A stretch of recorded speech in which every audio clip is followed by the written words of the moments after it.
Hey loves, welcome back to another video. My nails are looking like a hot mess and I just had to fix it all up, which is what we're going to be doing. I got myself a new e-file. I'm really excited about this one. It's a brushless e-file and we're going to be starting off my nails with the sanding band. So I'm just going to be using the sanding band to etch my nails and clean up the cuticle area a little bit.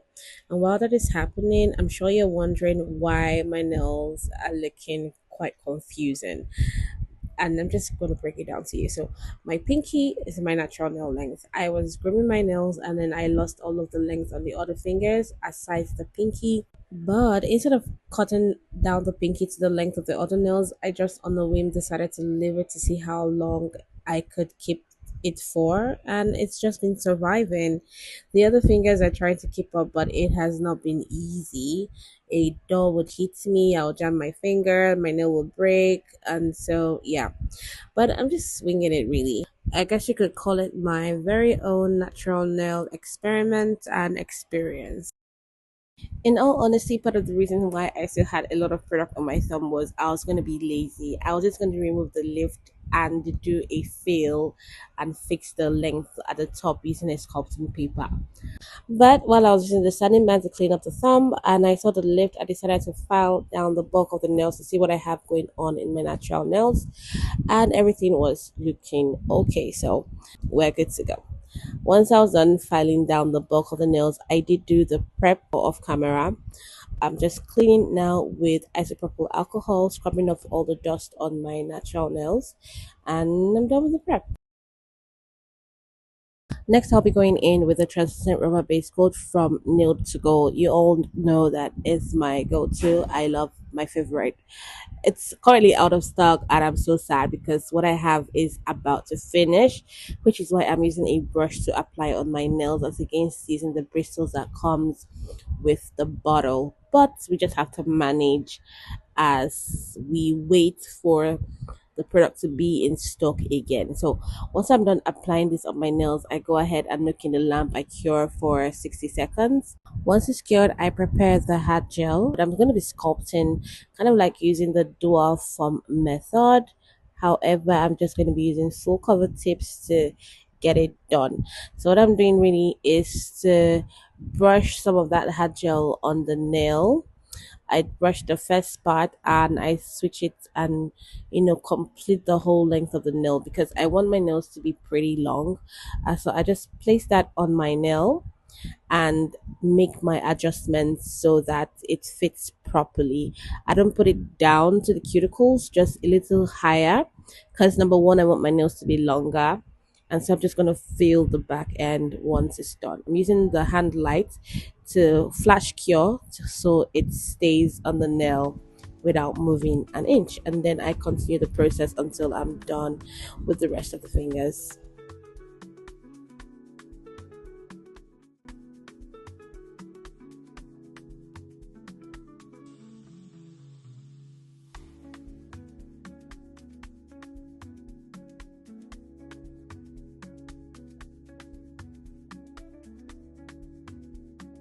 I go ahead and cure the nails in the lamp for 60 seconds. However, I have lint all over my nails. My advice before you start your nails, go and pee so that you don't have to stand up midway and get lint all over your nails.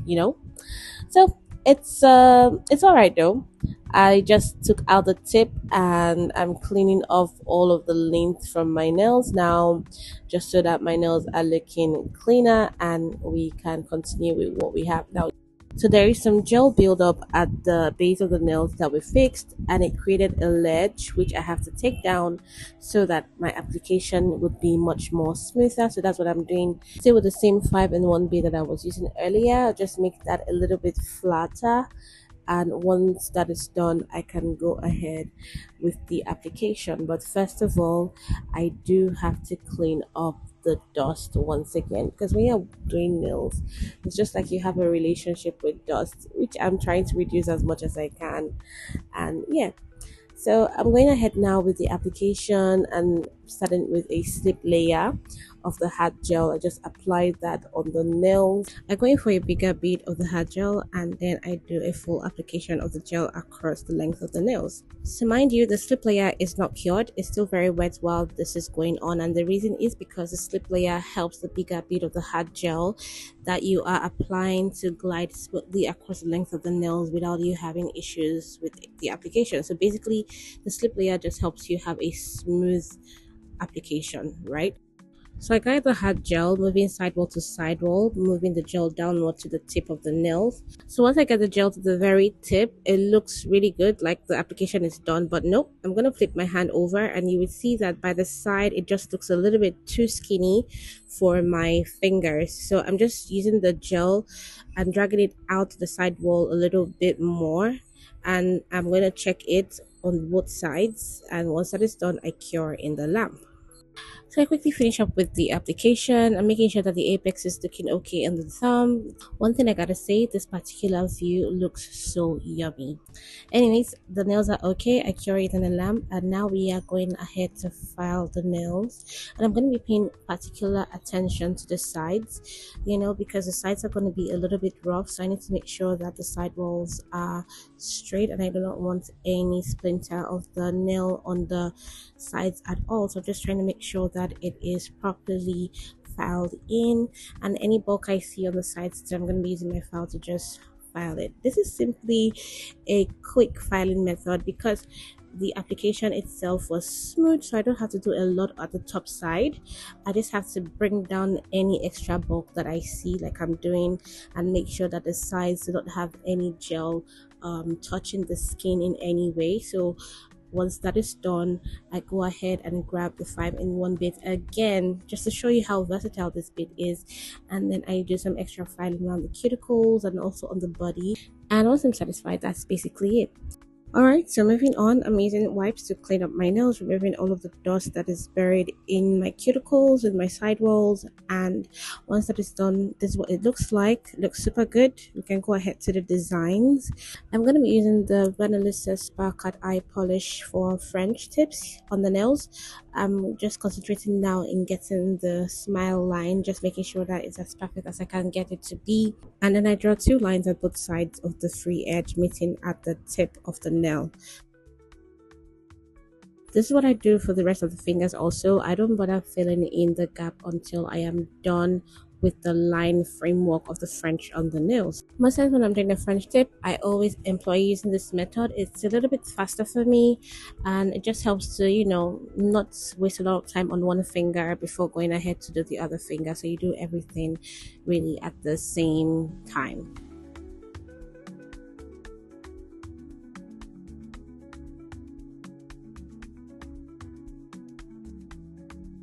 It is cut eye, so after the French, we are not curing. We're going to be bringing out our magnet, and we're going to be using that to create a look on the nails. So I'm using my magnet left and right of the nails, trying to gather the magnetic particles in the polish, and I'm trying to push those particles to the center of the nails, and then put my magnet top side of the nails and push it downwards, sort of like to create an ombre look on the French tip. I'm going to be doing that on all of the nails. So if you are new to cut eye polishes, this is a very level 1 design that you can try, and it absolutely looks gorgeous even without any extras on top of it. It looks so good.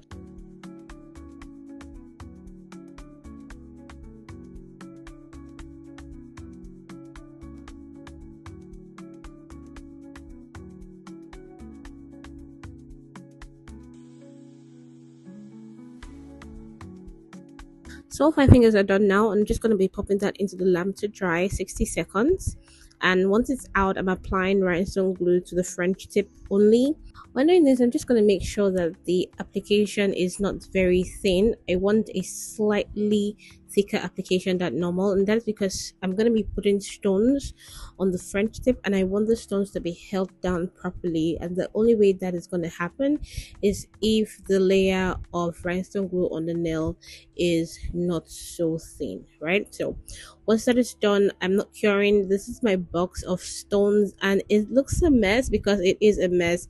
They fell, and my lazy ass refused to sort it out because it's just so much. So I'm just gonna pack a pile on the table, and from that pile I'm just gonna pick what I need and place on the nails. So I'm picking the stones, some big, some small, some really tiny, and I'm just scattering it on the tip. I do not want to overcrowd the nail with a lot of stones. So once I'm okay with the way it looks, I just use some mylar beads to kind of fill in the gaps, but not a lot. You just want enough without overcrowding the nails. Okay, so when I'm done with the placement, what I do is to use my handheld lamp to flash cure, so the stones stay in place without moving up and down and changing position, because it can't do that. Even if the rhinestone glue is very thick, it's still gonna move. So the best thing definitely to do is to flash cure and then finish up with, you know, the rest of the fingers. So it's a middle finger now, and I have a lot more space to work with, so the stones might be a little bit more than the others, which is fine. But one thing that you want to do is, after you place your stones, you want to use your fingers to kind of like push it in, just so you don't have any stones hanging by the sides, because it's very uncomfortable if your fingers jam together and all you're feeling is the stones or the mylar bead poking your skin. You don't want that to happen at all. Finishing up with the thumb now, and at this point I can actually admit that while I was doing these nails I was so skeptical, because I actually thought that I would hate this nail set so much that I might have to do a new one. But turns out that I absolutely love it, even if it's still on the flashy side for me with the cat eye polish and the different colors of stones.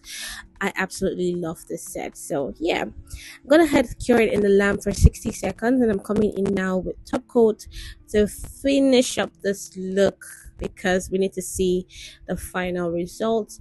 But when I'm applying the top coat, what I'm just gonna do is stop midway, and I'm working two fingers at a time. So I do the pinky and the ring finger, applying the top coat till the end of the French tip. And I'm doing this because I don't want to go the dirty route and just apply the top coat over the stones. Instead, I'm just going to have a drop of the top coat, and I'm going to be using the liner brush to guide the top coat around the stones, covering the mylar beads though, because that can lose color after some time. But for the stones, I just go around it without covering it at all, and that just retains the shine of the stones, because the stones just have some details, and you don't want to lose that because it just takes away from the look, right? So when I'm done with the two fingers, I cure in the lamp, and then I finish up with the other fingers, and same thing, apply the top coat halfway through, and then use my brush to just guide the rest of the top coat down the length of the nails around the stones, and then do a final cure. This is the finished look, guys. It looks absolutely stunning. I totally love this set. It's easily one of my first top 5 sets that I've done. Absolutely love it. Thank you so much for watching this video, for sticking true to the end. I hope you enjoyed it. If you have any questions, don't forget to ask them in the comment section. I'll definitely answer it. And do not forget to like and subscribe to my channel. See you very soon on another one. Take care of yourself. Bye.